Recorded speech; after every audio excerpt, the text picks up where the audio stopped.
Good morning and welcome to your 3x3 energy stories for the first week of March as we sit here and watch this financial apocalypse take place, which is impacting everybody. So let's not even talk about that to the extent that we can't, because it's going to be what it's going to be. So more interesting for me are the stories. When the dust settles, we'll know what happened with supply chain. It's certainly going to impact wind installations, solar installations, batteries, shipments of goods out of China, the whole world economy. But you know what? We can't really affect that. So let's look at some things that are going on that people are affecting. First of all, and this is very upbeat, Virginia joins the 100% renewable electricity club. And last week, the legislature passed a bill to commit the Commonwealth to 100% carbon-free electricity by 2045, and also to join the Northeast Regional Greenhouse Gas Initiative, where they trade carbon. So Virginia is now in the company of Hawaii, California, New Mexico, Maine, New York, and Washington State, all of them with clean energy goals within the next 20 or 30 years, and most of them 2025.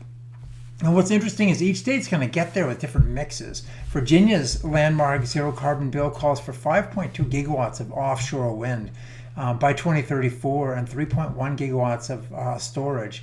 400 megs of that from Appalachian Power and 2.7 gigawatts from Dominion.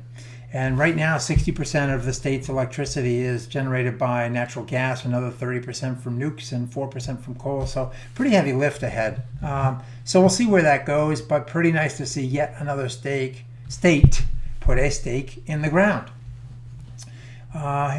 Also, we're going upbeat this week. Oil and gas companies, their offshore wind investments are closing in on their hydrocarbon drilling expenditures. Last week, Analyst Wood MacKenzie forecasted over $200 billion going into the offshore wind sector over the next 5 years from the hydrocarbon giants.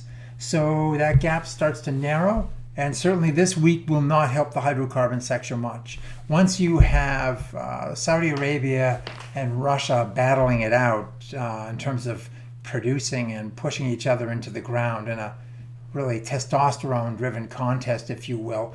It's not good for anybody in the space, but probably, provides more cover for some of these giants to move into wind, where the returns are a little bit lower generally, but they're predictable, in large part because there are government incentives that they can count on and put into a spreadsheet. And we're seeing today that you can't put anything in a spreadsheet in terms of oil and gas. And then the last story, we're going to go and stay upbeat. GM finally starts to make some real announcements with Splash on electric vehicles. They had EV Day, and GM CEO Mary Barra presented a third-generation platform with a modular battery system called Ultimum, which covers the whole spectrum of their vehicles in all 4 GM brands. This new platform is going to make it possible to put these things in front, rear, and four-wheel drive layouts. The battery packs will have ranges between 50 and 200 kilowatt hours, so that's up to 400 miles of driving. And the company's also shooting for a sub $100 per kilowatt hour battery cell and low cobalt in that battery. Here's the interesting thing about that.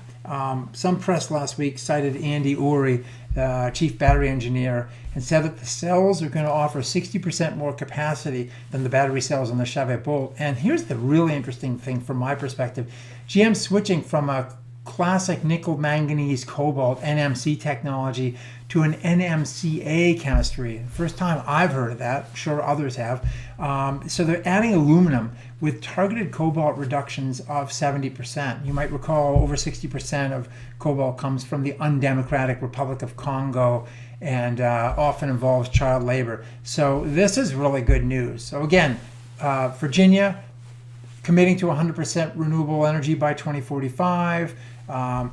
Oil and gas companies making significant expenditures in offshore wind development, and GM finally discussing a meaningful platform for their vehicle fleet. So those are great news. Forget COVID-19 for 15 minutes and rejoice. And we'll talk to you next week. Thanks for watching.